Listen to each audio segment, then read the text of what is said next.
That's the motto. Throw back with no chaser, with no trouble. Popping that moe, baby, let's make some bubbles. Puffing on that gelato. Wanna be seeing double. Gotta do what you gotta believe it. All right, guys. Hey, Paul McClain here. I'm glad that you guys hopped on. And when I say that, I mean, I always mean it, but I just feel like I mean it extra today because we've got the #1 all-time producer in FFL history that's joined us today to really unpack and break down exactly what it takes to go out there and level up your production. There's no better person to listen to that's gone out there and they've really just 10x what the average person might accomplish. They've actually 10x what the other IMO's top producer probably does. And so today, guys, I'm excited to be able to kind of ask some questions, to lean in, to take some notes, and for you guys to hear from my good buddy, Steve Giordano. Steve, good afternoon, man. Thank you so much for having me. It's always an honor to be on with you. Man, it's good to have you on, bro. So just so everybody knows, because when I say that, I'm like, he's #1 producer, many years with Family First Live. You got the belt to prove it, right? Like how much volume was that, dude? Like what is that annually? Yeah, it was about 1.3 2 years ago, 1.4 this past year, and I'm at over almost 1 million this year so far. I'll hit it probably this week. That is phenomenal, man. The crazy thing is like everything different people and circumstances will give some perspective. Like, dude, I thought I was killing it, man. I was out there helping, writing 400,000 a year, top producer. Like, dude, I'm crushing it. And then Giordano comes on and he's doing that in like 2 months, so it's, and that's the thing, dude. Like, for one, I'm 100% sure your financial situation looks really good given that kind of volume. But dude, you've made such a positive impact on the belief level that everybody has coming on board, because now that standard is gone up to like, man, he can do this. So maybe I can go out there and do more. And so I appreciate you, working that relentlessly and tirelessly and consistently to go out there and show that kind of level of performance and production, man. It's a big deal. And so let's unpack it, man. The first question I've got for you is, when it comes to your personal sales, what do you think's been the biggest change that caused you from going from, where you weren't hitting that million mark a year, maybe you're doing 200, 300, 400,000, to jumping up to that? Like, what was the biggest shift that took place for you to really kind of take your production and go up, 5, 10x? Yeah, I think at the time, if you look at that going into the second year is when I hit that. I looked at my lead mix and the lead flow and the diversity, and also starting to, in addition, ask for more applications in the house, try and help, the husband, the wife, the grandma, the grandkids, kind of looking at your book of business and kind of working your book of business. And I just started to try and think about what are other ways that I can increase the lead flow, diversify the lead flow, and start asking more questions. And I also started trying to fix more problems for people, where you could get people, hey, I don't have a retirement, I can get you an IUL, and I can also get you like the term or the whole or whatever. So started thinking along those lines, and all that stuff really started adding up. I love that, dude. So a couple things. Lead flow, you adjusted, right? When you say you adjusted it, what were you investing prior? And then what did you change that to when you went out there and started helping, that kind of, doing $1 million a year with production? Yeah, I was probably prior to that first year, I was probably at about 1,500 a week. And then I just bumped it up to 25 because I kind of, the belief level was there, right? Like if I look at my trajectory, first year is about 700, and, I'm obviously doing well. But I'm like, all right, if I can do this in a month, if I can now spend 10, maybe 11,000 in leads and 10x the money and write on average 100 a month, like, boom, why not? And it also takes, to me, the pressure off, because you have so many leads that you don't care so much about, oh, this one's not interested, this one's not this one's not that. You're just kind of moving on, and it makes everything easier, and you stop wasting time on the people that aren't going to buy. You know what I mean? Like, you only have time for the people that are going to buy, and you have so many of them. I love that, dude. And I think you're exactly right. I think when people get too emotional because they get a no, that emotion is typically tied to scarcity. I don't have enough people, therefore I feel like I might lose because I just lost this one dial. And it's a big deal to be able to stack the deck where you're in a position where you don't have emotion tied to it. I would always, in my mind, think like, if they said no, like, slide on over. I got another family to call. I got another person to call. No big deal. And then it would keep me with the right belief system that maybe this person's having a one-off day. Maybe this person's going through, a random day. Maybe they don't see me the right way, right? But I give that as the justification of why they didn't book the appointment, not this lead isn't any good. Yeah. Or this just doesn't work out. And that's such a big deal, because the moment you pick up the belief, like this lead is this, or these clients are just this, or this kind of family is just this, the moment you do that, man, you're down the path to failure, right? 100%. And it's all going to be birthed out of that belief system. So I agree 100%, man. Now, the other part of that is it sounded like you started to evolve as a producer. Like you started to take your skill set and get better, opposed to just going in and serving that client that had asked for help. You started to find other opportunities, other problems, like you said, that you could provide solutions to. Can you kind of unpack that a little bit? Like, how did you learn, and what did that exactly look like? Is there certain things that you said to be able to write additional policies on friends or family, or referrals or reviews? Like, kind of unpack a little bit of the things that you tweaked and adjusted as you built your skill set to become a better overall producer. Yeah, I think the first thing you said there is probably what I always lean on, which is I don't care how good you are, you always have to strive to be better, right? If you look at a top athlete, I was just watching the Bulls Michael Jordan documentary, right? Obviously greatest of all time, right? He constantly wanted to get better, and he was trying to figure out how he could. So for me, as I've kind of gone on this journey here as a personal producer, I'm like, okay, who can I listen to hear something, if it's you, if it's Matt Smith, to trigger what to say better in a house and better connect with someone, right? Obviously, the lead flow is a big piece of the mix. But I started just like, there's a book, Think and Grow Rich, right? And you're thinking, what are different things that I can do to be better every day? And if you get 1% better every day over time, it's going to add up exponentially. So I started also in homes, I started listening better, right? When it comes to solving problems, the only way you know the problem is by shutting up and listening to what they're actually giving to you. By doing that and then having, crazy activity, that stuff just really started adding up to a lot more premium and a lot more, families really protected at the end of the day. Dude, I love that, man. The 1% more. I think if everybody can understand like how that compound effect is so essential to grow and develop your business as a producer, it's a big deal. You don't have to transform everything tomorrow, but can you get a little bit better? And for me, Steve, like I did the same thing. I was always thinking about the next thing to say, that word track I heard. I need to say that after they say this. And because I wasn't listening, a lot of times I was trying to find the words to say that were addressing a smokescreen objection, and it wasn't even the root problem, because I wasn't aware of the root problem, because I wasn't listening to what the root problem was. And you can't defeat what you can't define. So the first step is to listen to a level where you can be aware of it. And then if your intention is to serve them, then you can find the solution and move forward from there. And so I love that, man. I think that's a big, big deal. So when it comes to going out there and helping clients at a big level, like you're out there. I mean, dude, I told Casey this. He said, man, is Steve still writing that kind of volume? And Casey's the one behind the camera. I'm like, yeah, dude. He's like, that's like more than most IMOs. I'm like, who are you telling, bro? Like, yeah, you just acquired an IMO if you got Steve on your team.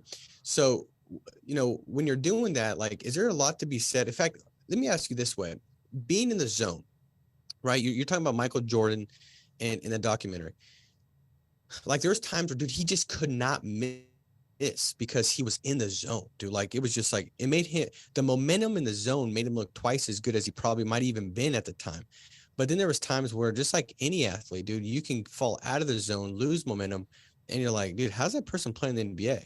Well, I mean, because the lack of momentum in zone makes them look half as good as they actually are. So can you talk about, that level of activity that you put in, the benefits, and maybe, that zone that it puts you in that might be unseen, where you actually go out and help more families, book more appointments, have a higher close ratio, because you're simply in the zone. Can you kind of talk about that and how you've seen that play true for you? Yeah, I think one of the things for me from an activity perspective that I love to preach and look at is we're all not that good, but we are that good, the ones, the top producers that no matter what happens, no matter how many losses they have in a row, they stack that deck so big and they focus so heavily on how many leads, how many dials, how many appointments, how many door knocks, how much crazy activity they have. It keeps you in that zone, even if you went 0 for 5 and then started selling, because you're in the zone of the activity zone. And that most people, if they had enough activity in this company with the way the leads are, would be top producers. Like, let's just face facts. Yes, there's some nuance. Yes. Is everybody a Paul McClain? No. Is everybody a me or whoever? Of course. There's some things obviously that we do and whatever, but we're not crazy special. But you have that activity. So to me, I always have a pit in my stomach around how much activity I have, because I know if I have that, one, I'm going to be able to get that momentum. And two, if I start losing, I can get the momentum back quick. I'm not relying on 1 appointment or 2 appointments to do it.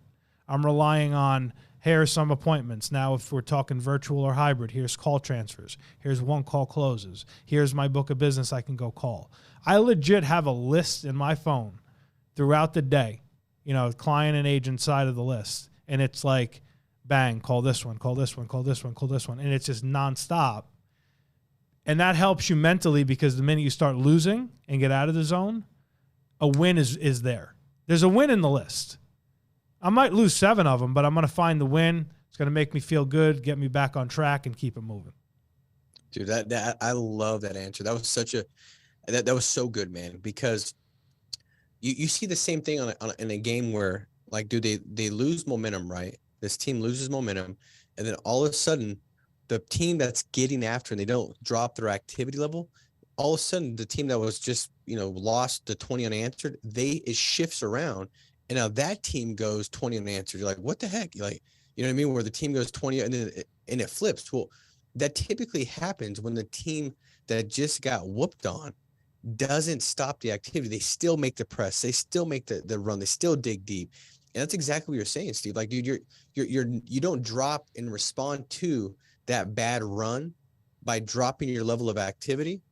You increase the level of activity, you keep getting after it, and you know that there's a win right there on the corner. Once that win happens, now momentum can start building again, and building in the right way, because you're just giving it all you've got nonstop. Dude, that's a big, big deal, because I do believe a lot of good producers never become great because they respond the wrong way when they have a bad week.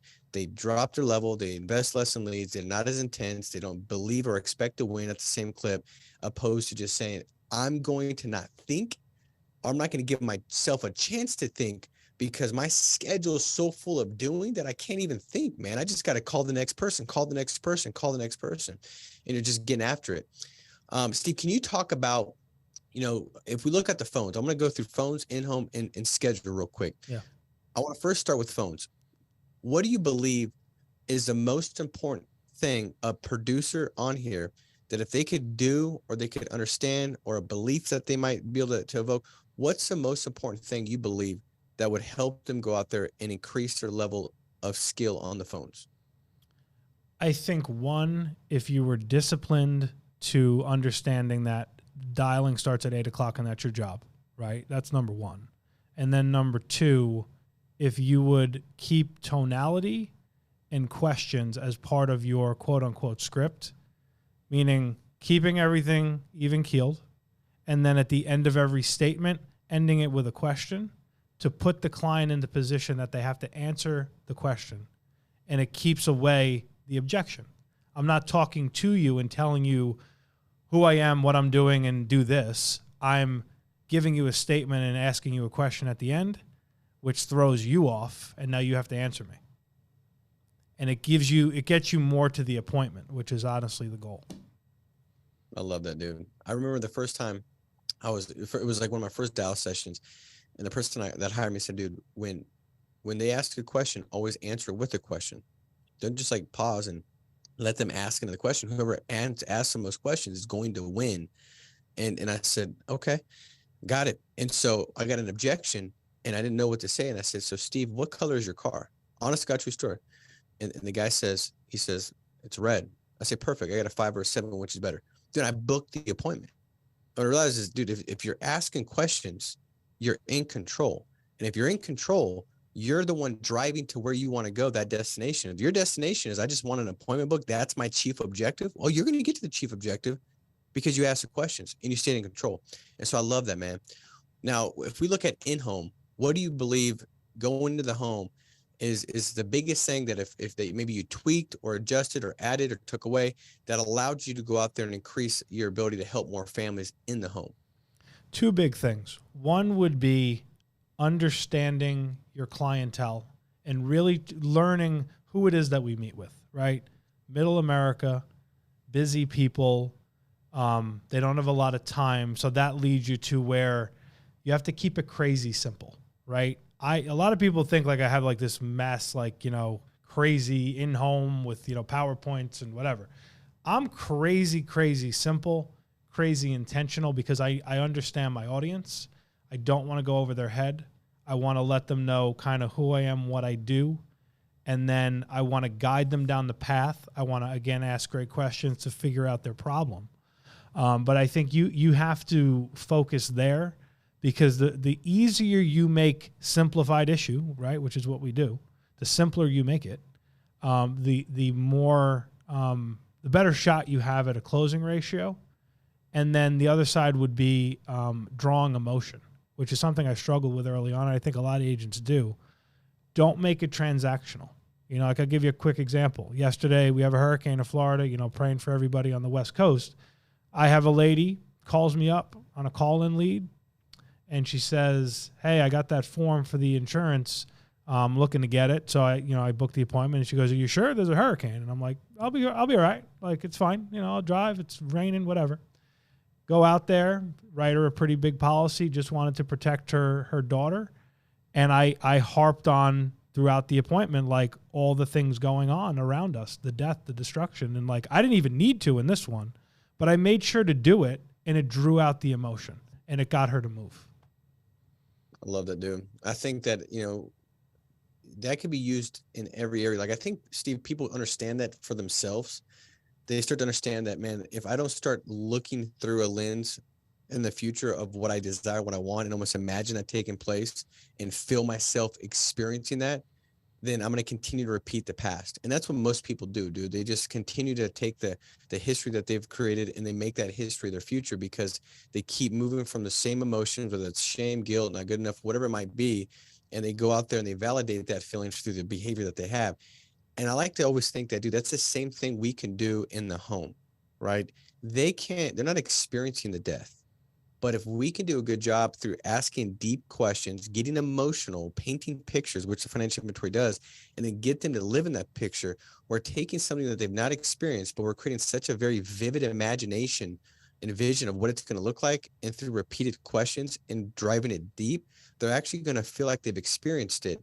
And they're more likely to take the actions that support that feeling that's evoked from something that's not yet been experienced, but it's been casted and envisioned, and it's been done with great detail. And that's the same thing to go out there in the home. And that's what you're saying, man. I think that's probably the biggest thing you could do to go out there and increase your close ratio is to develop more value and show them more value through the picture that you create. Now, if we look at schedule, man, what do you think about, like, you said it like 8 a.m., treat it like a job. And dude, that's how I've always tricked myself in is like, dude, this is a job. And if I was getting paid a significant amount of income, and I knew if I didn't show up to these things that I know that need to be done in these disciplines throughout the day, then I'm going to lose that job. Dude, if I knew that, I would do it. So I always try to trick myself like that. Talk about your schedule. Like, what does your structure look like? Go through your kind of routine and going out there to help this many families, man, because to be honest with you, bro, I'm interested. Like, how do you do that, dude? Like, that's pretty incredible. So if you can unpack that. Yeah. Don't sleep a lot. Number one. So I'd say, for me, I'm big into, you have to have a lot of stamina to do this. Obviously you have to be healthy, and I'm a like big kind of getting up, going to the gym from a physical perspective. And I think from a mental perspective. So I'm usually up around 4-ish every day. We'll say Monday to Saturday, and I'm up in the gym, hour and a half, whatever it is. and then kind of getting my day rolling, having my leads going. So on a dial day like today at the office, 8 a.m., typically 8 to 1, I'll be dialing and doing some call transfers now, kind of mixing that in, pop off a couple sales that way now, the virtual way. Then usually from, we'll say 1 to whatever, like we had a staff meeting today, I'll do some recruitment stuff for the team. Usually, record a podcast, what have you, on a Monday. And then usually I'll go home, finish off the dialing, let's say, a couple hours, have dinner, relax, whatever. And then in the field days are full days. Tuesday, Wednesday, I'm typically trying to run, 8 appointments. Now, lead flow is a little different with the way things are going. So I have a little bit more call transfers in the mix of the day. Talking to agents throughout the day.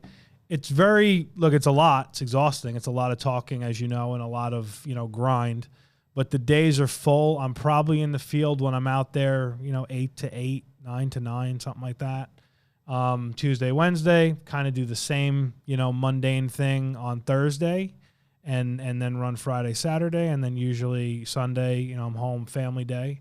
But I've done that very religiously for like whatever it is, almost 4 years now.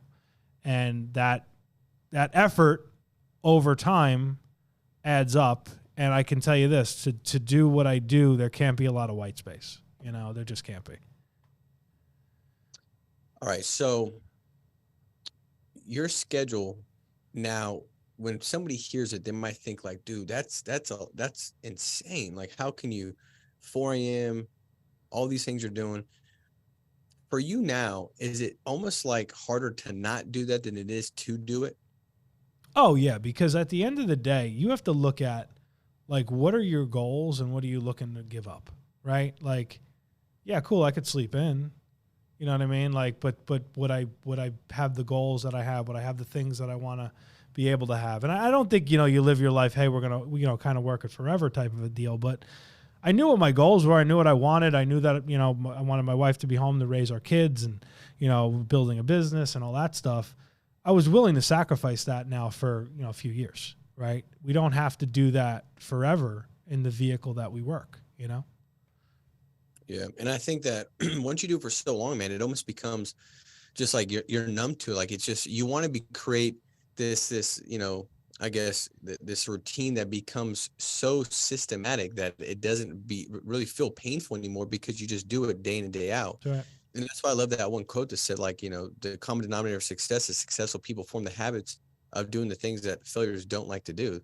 The successful person didn't like to do it either, but they just did it long enough where it became just a part of the routine. And now it's just what they do. A couple quick questions that popped through. Can you give a deeper, can you go dive deeper into your lead diversity? Like, what does that exactly look like?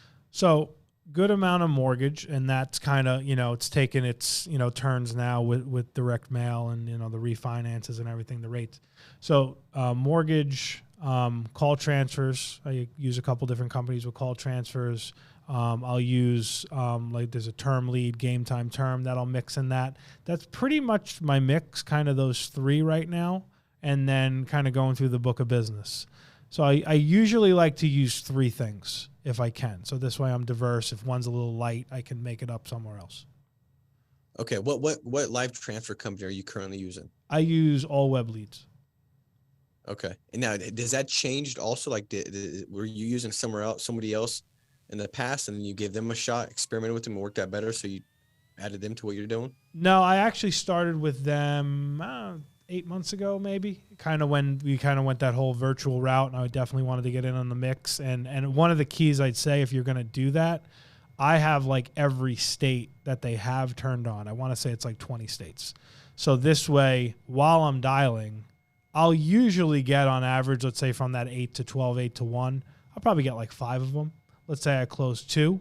Cool. There's a couple of families help to kind of springboard the week, I love that, man. Well, I think that having like a philosophy of experimentation with lead strategy is important when things come up. It doesn't hurt to give it a shot and then say, okay, does this work out better than this? And tweak, adjust, go back to, like, always have that thing evolving, right? So that way, you're kind of staying out ahead of stuff and you're not falling behind what might be working.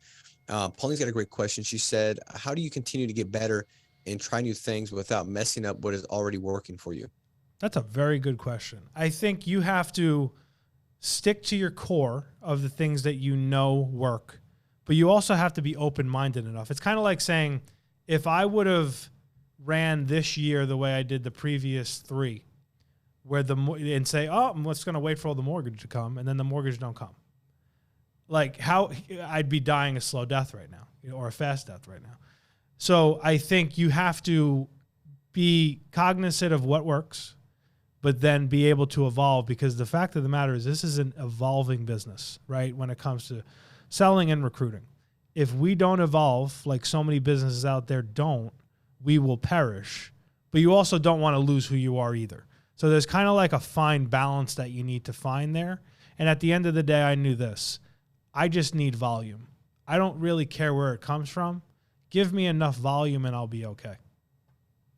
I love that, dude. Let me just say this to encourage everybody, because I think that when whoever's watching this right now, you've got a ratio, right, Steve? Like, your ratio. You can kind of probably predict what you're going to write every single week, and I think that's a beautiful thing. Like, I knew at the beginning of the week, based off my lead strategy, based off of what hours I allotted to dial and run, what I was going to write. And the reason why I knew that is because I knew once I put it in my schedule, it was done. Because the only reason why your ratio doesn't work is if you don't actually work what the ratio requires, meaning that if I dial for X amount of hours, this many leads, I'll book 15 appointments. Well, if you only dial for half that amount of time, well, then your ratio is all screwed up because you didn't commit to what you knew you need to commit to. But I knew the moment I put it down in my schedule, it was done. And I knew that because there's a ratio at hand, I knew exactly what I was going to make week in and week out. The one thing that most people don't account for, Steve, as I've heard you talk, everything about what you said today, man, I just think about that 1% getting better and how you've done that every single day. And even if you wrote the same amount of volume this year as you did last year, my bet is that you were able to take more time and spend it in recruiting and building your business, because you can do that amount of volume in less time because you still got better. Yep. And that's what I did. It wasn't at that million, 1,000, 100,000 families a year. It wasn't at that, but every single year I was able to still go out there and on my own pen, write that $400,000 or $500,000 in premium and do it with less time because I was getting better. So everybody on here, if you're looking at your P&L, what you're investing, what you're getting back, just realize that when you get a little bit better on the phones, all you have to do is get a little bit better where you can book 2 more appointments out of the same leads that you typically get. And now that can go out there and bring in, based off the average sell and commission on the average comp, that could bring in an additional $1,000 in profit a week just by getting a little better on the phones. Or what if you get a little better in your show ratio goes up and you sit with 1 more family a week and you help 50% of the families you sit with? Well, now that's an extra 2 families a month. Now your income and profit just went up by maybe $2,000 to $3,000 for that given month. Or what if you get a little bit better in the home and your close ratio goes up by just 10%, just a little better? You stop getting to think about it as much. You start evolving, adapting, getting just a little bit better. That's all pure profit. Or you get a little bit better with writing an additional spouse that you're sitting with the family because you're not as good at writing the additional policy. Or you get a little bit better at selling the ROP or writing an additional plan for final expense. Or you get a little bit better with getting a referral and calling a referral and making an additional. Or you get a little bit better with reviews. There's so many areas where you can just get a little bit better. And all of a sudden, that's all profit. It could look significantly different in the next 6 to 7 months than it does now when you just get a little bit better. And I just don't think people realize that how fast you could adapt and evolve and get a little bit better if you focus on getting 1% better day in and day out. And so I love that. And every bit of what you said, it had me thinking about that the entire time. Steve, as we wrap up, man, any kind of like departing tips, feedback, or suggestions you got to help the agent that's out there say, man, I want to go out and help more families? Yeah, I think the number one thing for everybody is you came into this with belief. And I think a lot of times belief is hard when you struggle, right? And we all struggle, like everybody has, me, you, everybody will, right? The other key of a top producer to me is how do you manage the struggle and the adversity? I had an agent on my team I was just talking with on our manager call, and she was struggling a couple weeks. She had some agents on her team that, you know, they just weren't doing anything. And then she's getting a lot of declines. And I just kind of spoke to her about like getting back to basics and believing in what she was doing and who she was. And we tweaked a couple things, and then lo and behold, you know, helps like 16 families this week, you know? And so I think if you're, whatever level you're at here, believe and understand you're in the right spot. Believe and understand that days will be hard and challenging. But the key is, can you continue to persevere? Can you continue to move forward and not get lost in the mundane of the loss? You know, like, you will lose. You will lose a lot. Losing is okay. Losing is not the end of the world. You have to keep it moving. I think a lot of times people, they lose and then they, like you said earlier, they give it less effort. Whereas that's where you have to give it more effort.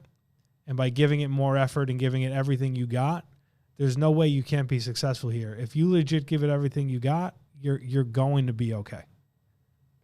I love it, dude. Well, man, I don't think that could have been said any better, man. So I appreciate you hopping on and serving the team today. I know that everybody on here, you got enough where you probably feel convicted. Like, dude, I got to share this thing. I got to share this because there's somebody out there that needs to hear this. And if I don't share this, maybe they don't hear this. And so, guys, make sure to share it, like, subscribe, and comment below. And if you got any questions for Steve, shoot them over to me, and I'll shoot them to him, and we'll see if we can respond back to the comments with the answers the questions that you've got. And so, Steve, I appreciate you, man. Thank you for jumping on, dude. Thank you, brother. Appreciate you. You're the man. All right, guys, be strong, stay steadfast. We'll talk to you soon. Take care.